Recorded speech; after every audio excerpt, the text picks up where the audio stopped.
Julie. Yeah, those were on billboards, bus ads. They hired a pet detective, even a psychic to help them find their pet. They've done virtually everything. Today marks the 4-month anniversary that Zach's been missing, and today the family is asking for your help. But we'll continue to do whatever we need to do to get him back. His grief is palpable. Zach and his brother Morgan are more than dogs. They're a lifeline for his wife, suffering from the same cancer that killed Farrah Fawcett. You want Zachy back, don't you? And without his brother, Morgan won't eat or play. He just sits in Zach's bed waiting for him to come home. The morning of April 15th began like any other. Zach and Morgan ate breakfast, then went outside to play. When I went out to get the dogs, I found Morgan cowering at the front door, and then Zach was gone. A gate and an invisible fence electric collar prevent the dogs from leaving on their own. Bob immediately called police, but with no witnesses or evidence. It was very difficult to determine whether or not a crime actually has been committed.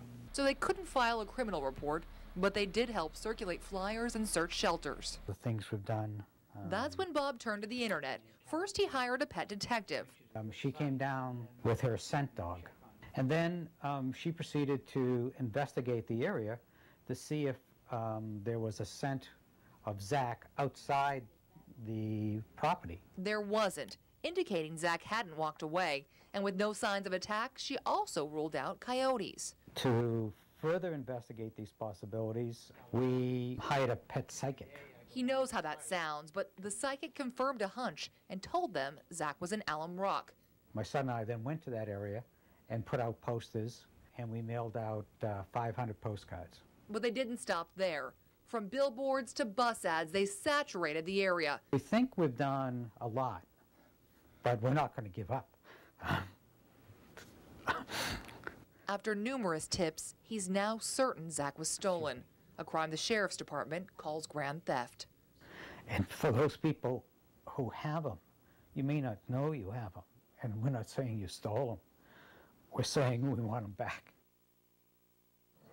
Because of the price of the dog, this is grand theft, punishable by at least a year in jail. There is now a lead, though. A 15-year-old girl apparently has been calling the family, telling them her aunt has the dog.